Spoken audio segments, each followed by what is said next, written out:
What's going on, family? This is Starting Five Podcast. Today we have an X Factor video. So we're talking about the Eastern Conference today. Without further ado, we just gonna get right into it. I got my co-hosts with me. I got Reese, I got Dez, I got Mike, and I got Vaughn. Let's get right into this thing. So for the first team, we got the Pistons. And Reese, I see you got a newcomer, Duncan Robinson. Talk to me about him. Yes, sir. Yes, sir. I put Duncan Robinson because man, if y'all been paying attention to our socials, man, even on TikTok, Instagram, and all the shorts that we've been making, the short form content, people been talking about how the Pistons are championship contenders, and I think the only way they can be a championship contender coming up this playoffs is if Duncan Robinson shows his dominance on his 3-point shooting for real, because he's the second best perimeter scorer they have right now. And he has to show up. He's known to have shortcomings in the playoffs. Like for the Heat, he used to get benched a lot. So if he doesn't come out there and play like how he been playing during his regular season, I don't think they getting out the first. Like I don't think they making it to the Eastern Conference Finals even. I ain't gonna lie to you, because the East is real stuff, like real tough right now. So that's why I Yeah, got Duncan honestly, Robinson. looking back at like last year's playoffs for the Pistons, you saw those big moments come out of THJ and Malik Beasley, and I feel like with them replacing those guys with Duncan Robinson, if they don't have him give them those stretches in terms of like shooting the ball at that high clip like they need, and it's gonna be pretty murky when it comes to playoff basketball for the Pistons. So I agree with you, Reese. Mm-hmm. Yeah, I agree with both. My main reason was kind of similar to Reese. He is like the second, he the two guard on the team. He gotta hit his open shots. He gonna have to be very consistent. Could have put Karis LeVert there, but I don't think he get enough minutes as Duncan Robinson. And that was my only reason. Mm-hmm. Yeah, I got Jalen Duren for mine.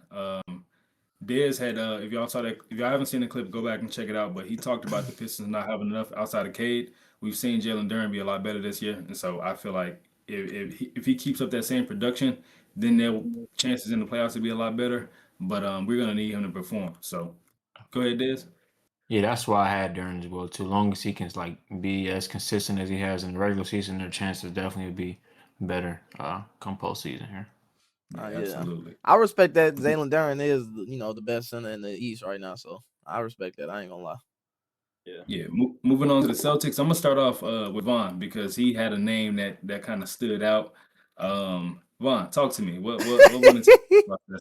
Uh, I got Neemias Queta because one, I kind of feel like we know what we're going to expect from all those big guys when it comes to JB, JT. Well, JT coming back from injury, so we don't really know. But at the same time, his gravity is so much crazy that he's going to get a lot of attention. Peyton Pritchard, Derek White. But looking out east, they're big talent, especially if Joel Embiid is healthy and Cat. You got JD as we just spoke on. Neemias Queta is their front court defender, and if he's not stepping up or at least sliding to the ability that they kind of need him to, the front court is going to be pretty much lackluster. I know they picked up Vooch, but at the same time, Vooch has never been a defender, and those bigs out east catching fire will actually ruin those like games for them. You feel me? So that's why I really put Neemias Queta. Yeah, I respect it. I guess, man. Neemias Queta has been hooping. He is a double machine. I went Jason Tatum though, as y'all see from the list. I went Jason Tatum just specifically because of him coming off this injury. Like he's coming from an Achilles injury. We don't really see players come back from these injuries and have that same step that they normally have. So with him coming back from that injury, if he can be the superstar version of himself, that's the volatile of the him coming back. He either could tank the team chemistry that they haven't been having all season that's making them the number 2 seed, or he can come in and just boost them to a championship level as we seen they won 2 years ago. So like that's the biggest X factor to me. Is he coming back as the championship JT, or is he coming back as a shell of himself? And is he gonna be able to fit into what they, is he gonna buy into the system that they built around Jaylen Brown for this season? So that's my X factor for right now. I'm right with you there, Reese. I mean, it's JT. They already playing well without him, so if he can come back and get to form, I mean, that's enough said right there. So Mm-hmm. Same reason for me, you guys. yeah, Yeah, and I chose Derek White just because feel like when they did go on that finals run, Derek White kind of stapled himself as one of like the best role players in the league, if not the best at least that year. So if he kind of can like keep up in the same level, when Tatum comes back, I think he thrives off being next to Tatum and Jaylen Brown. getting all those open 3-pointers, and then of course being a good perimeter defender. If he can like play at that level, I think that takes the Celtics to like the championship level because like he won them a lot of games, in big playoff moments just off, he had come out random nights and give you 20, 25 points with elite defense. Like that's something that they need, to make a deep playoff run. So Oh yeah, for sure. Well said, Dezo. We're gonna go ahead and move on to the Knicks, and I'm actually stay with you on this one, Des, because you got another player who I think is in that similar ballpark as D. White, is where they need a lot of different things from him, and he can do it. And when he's doing it well, it pays off. So tell me about Mikal. kind of similar to, some of the stuff that Derek White gives the Celtics, like elite perimeter defense. And of course, knocking down his 3-point shot. I know like he's pretty steady during the regular season. I think he's shooting like a 40 clip right now, but he has to also bring that in the postseason. Jalen Brunson is going to get a lot of attention. He's going to see a lot more double teams, things like that. So guys like Mikal Bridges is going to have more opportunities to, of course, put the ball on the ground, but just knock down wide open threes. So when they made their playoff run last year, I think he was really like good for them on the defensive end. So if he can keep that up, I think they can, go pretty far in the playoffs here. I'm right with you on that, Dezo. I feel like when Mikal Bridges plays well, like they win, and he's an up and down player at this point in his career. But when he plays well, they consistently win. So if they can get a good amount of production from him, they'll go well. So on the flip side, we're gonna go with the big man, Reese. I see you got Cat. Tell me about Big Purr. Yeah, I got Big Purr as the X factor for their team because I feel like this team goes as far as he go. For real, like even the other night, what was it like yesterday? I believe when they faced the OKC, we seen Cat go out there and give you 17 and 17 off one miss. Yeah, they lost only by 3, but for them to be able to go against some of these like powerhouses that's coming out in the East, Cat has to be the second star and he has to show he's the best big man on the floor in every series because you got Jalen Duren coming up, you got Evan Mobley and Jared Allen hitting a peak form with James Harden. If Cat go out there and show that him and Jalen Brunson are the real 1-2 punch in the East, this team is going to the finals for sure. But we scared that we might not get that Cat. That's the same reason we always have all Cat's teams as a question mark every year because we don't know what version of Cat we gonna get every time. So if he come out there and be the dominant big we know he can be, this is a championship contender for sure. They might even be able to go all the way if like he go out there and play like that. So that's why I got him. Mike, I see you had Cat as well. I'm guessing you feel the same way as Reese do. Yeah, Kev is supposed to be the top 3 best offensive big in the league. It's certain games where I feel like he slouches and defense get to him. I feel like sometimes he can't post up, or sometimes he just playing out of his body. He gets so used to just shooting. It's shot off some days, and he trying to find a shot. He just keeps shooting. Sometimes you just got to swing that rock to Jalen and let the team do what the team do. Sometimes that's my personal opinion about Carl. No, backup big now. On the flip side, I see you think Mitchell Robinson more of an X factor than Cat. That's a good one. Honestly, and it's just because looking back at last year's playoffs, I feel like every game Mitchell Robinson showed up, they end up winning in terms of bringing the energy off the bench, the spark plug. And I'm not discrediting like what y'all saying about McCall, Cat. I feel like we know what we're going to get out of those guys. Consistent defense from McCall, but consistency offensive nights when it comes playoff times. He's going to probably give you 2 to 3 games. Same with Cat. He's going to show you some superstar passion, but sometimes he's going to disappear. If Mitchell Robinson can consistently give you 12 boards, 14 boards, a couple blocks off the bench, you feel me? Like, I feel like that'll change the whole dynamic for this next team because they can play him longer. And I get the free throw dynamic, but if he's protecting the rim that much and having MSG with that much atmosphere, I feel like the whole New York is different. Yeah, we saw his impact. Yeah, we saw his impact last postseason when he was playing at his peak. So hoping to see him do well. Let's move on to the Cleveland Cavaliers. And actually, Mike, we're gonna pass it over to you because the rest of us 4 had the same guy. You're the only one who had somebody different. So tell me about Keon Ellis and what you think he brings to this team. Feel like he gonna have to have that defensive real role, and I do understand he will be sharing the floor some games with Dennis Schroeder, James Harden, but anything can happen, bro. That was my point of view. Yeah, I like the versatility Keon Ellis gives them with some of the lineups they can throw out. The rest of us had Evan Mobley. Dez, I know you a big Evan Mobley guy, up and down on him. I know you like to see him play well, and you have some strong thoughts on him. So I'm sure you can express some of the sentiments I have and talk for me in this little piece. Yeah, when it comes to Evan Mobley, man, it's definitely up and down with him, but I just want to at least see him bring it every night defensively. I think with them bringing in James Harden, he's I feel like he's a way better scorer than what we can say Darius Garland is. So he can give you more explosive nights offensively, but and then of course what Don's going to give you that 25 to 30 points per game on top of like the other guys they have now. I just want to see Evan Mobley just stay aggressive on the defensive end. I think the offense is going to kind of come to him naturally, just because those guys like Don and Harden bring so much attention. So if he can stay locked in defensively, I think he's gonna really swing a lot of their playoff series because like just having that anchor, I feel like almost kind of like Mitchell Robinson, like Vaughn spoke on, just having that anchor, like it really like changes the game and like just the atmosphere, everything for a team. So if he can just be aggressive on defense and be that decoy that we know of him, I think Cleveland can go pretty far. Yeah, I had Well Evan said. Mobley just because I feel like we know. I think his defense is guaranteed to me. Like he has the tools and the motor to play defense every night in and night out. I'm not worried about his defense. I'm worried about his offensive output with this team because James Harden is a step up on the offensive end from Darius Garland, as we know all time. James Harden is that guy, but and also all time in those moments, James Harden struggles with his efficiency from the offensive end. So they're still going to have to lean on another scorer. And the only person I can see filling that role on a consistent basis is Evan Mobley, and he's going to have to knock down that outside shot that he's improved on this season. So if we can see him knock down that 20-footer here and there, or that corner three here and there, or work that pick and pop, and even maybe a couple DHOs with Don, like if that 2-man game works with Don, or also getting James Harden involved, it'll be a scary sight for a lot of teams because it's a mismatch. Like it's a mismatch nightmare with 2 7-footers in their lineup. They got a unique lineup compared to the rest of the teams in the East. Outside of the Knicks, it's not too many other teams that got 2 7-footers like they do. So that's why I got Evan Mobley. Yeah, that's well said, Reese. I actually like 100% agree with everything you said. I feel like Mhm.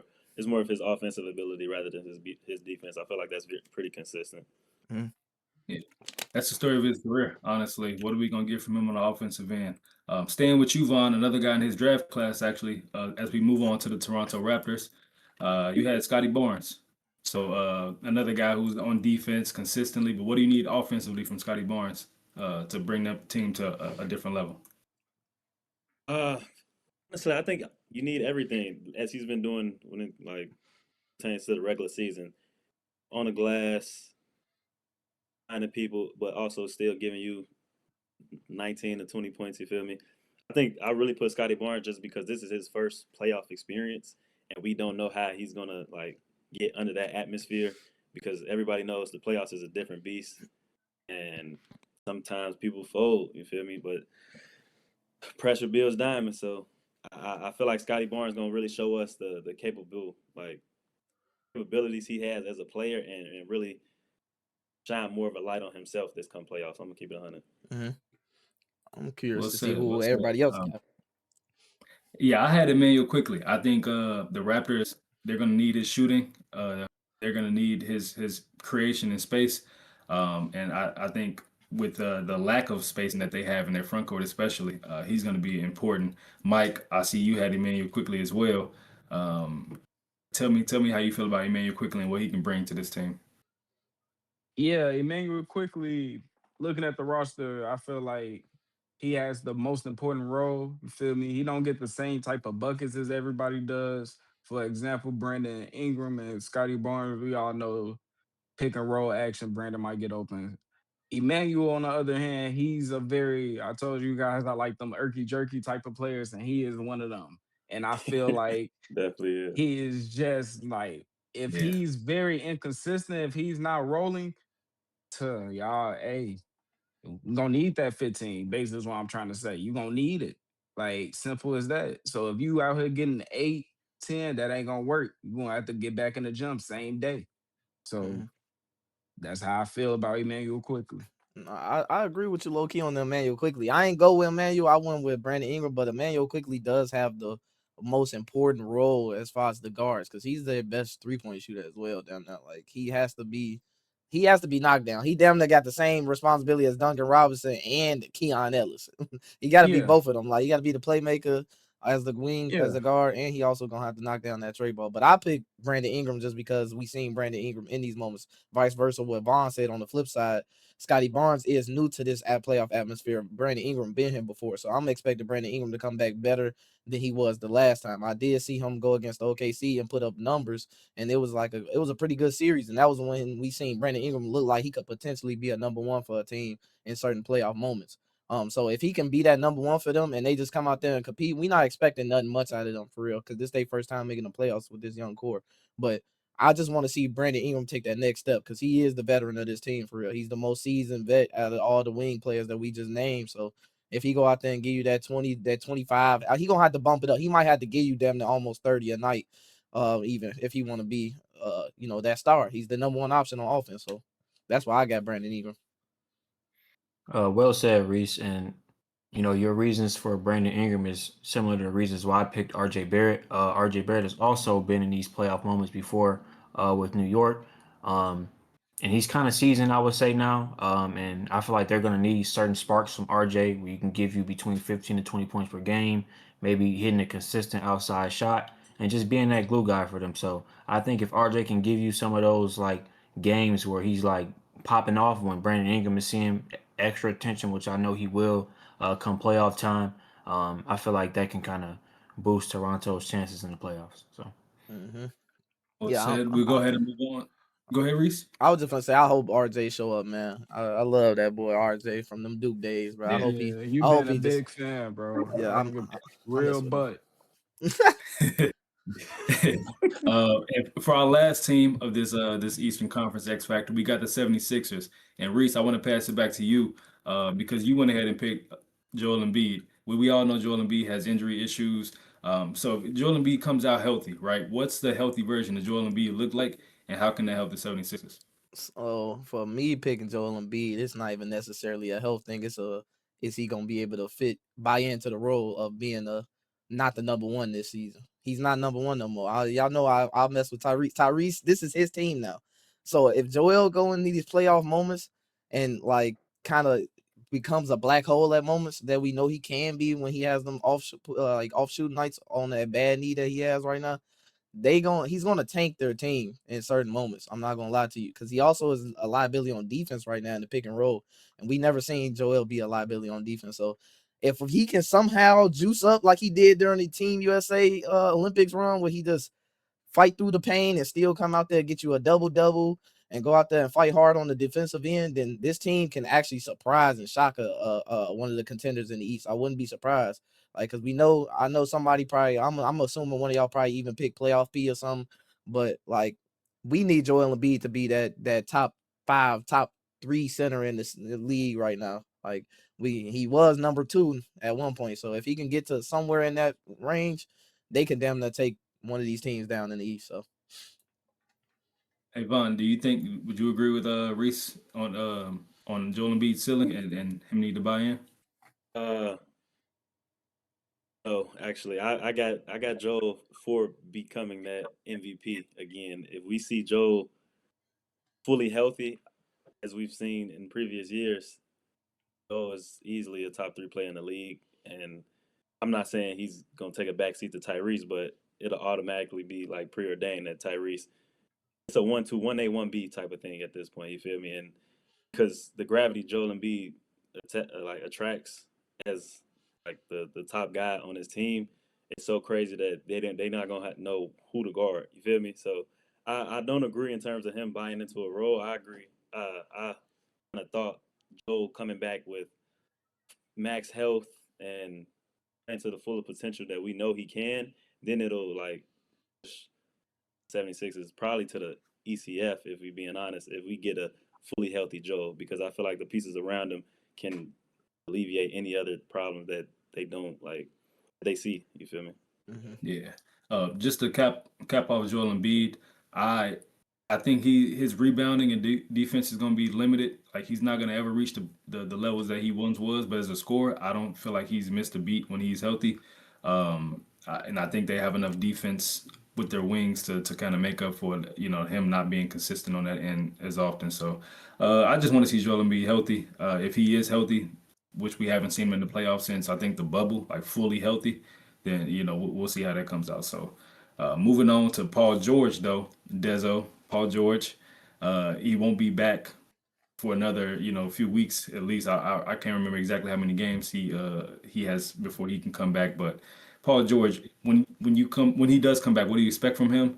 And are we getting scary PG-13? Are we getting playoff P, or are we getting like the real PG? So What I expect out of Paul George when he comes back, man, is just to buy into to like the third option role, just knowing like most nights you're not going to get those shots that you think that you want, and then also just buying in defensively. I think before he got suspended, he was on a solid stretch of games where he was actually locking up pretty well. So if he could be like that nice wing defender for them, and just of course just knocking down those open shots, because you're going to get open looks with Tyrese and Joel. So I just think if he can buy into that role of just being more like a 3-and-D type of guy for them, and then can kind of get his on occasions when Joel is sitting down or Tyrese is sitting down, I think that can definitely take them to another level, because Paul George, man, is like, he's definitely one of those icy hot players, but when he's hot, he's hot. You know what I'm saying? So if he's knocking that three down and defending, I think they're like a scary team to see in the playoffs right now. So. Mike, go ahead and close us out with PG. Give me your thoughts on PG. Yeah, PG, we gonna get playoff P. I'm letting y'all know already. Like, sorry to say it like that. He just genuinely don't know his role. Kind of like how Dez was kind of trying to say. Like, I feel like me personally, I feel like he just don't know his role. Like, he just don't know what to go out there and do some days. Some days you might have Maxey, he on the roll. Then next thing you know, Joel get 30. Playoff P feel like he can be in that, you feel me? He can do the same thing they doing, like, but it ain't your role, it ain't your team, you feel me? I know we get it, you just got signed. We understand all that, but it ain't like that's not the game plan. Yeah. Yeah. Well said. It remains to be seen what each of these players will bring as the season progresses, but we're excited to see, who can really be that X factor for their teams. I want to thank everybody for tuning in. Once again, this is the Starting Five Podcast. Make sure you following us on YouTube, Instagram, TikTok. It's only up from here. So appreciate y'all for tuning in. We out of here.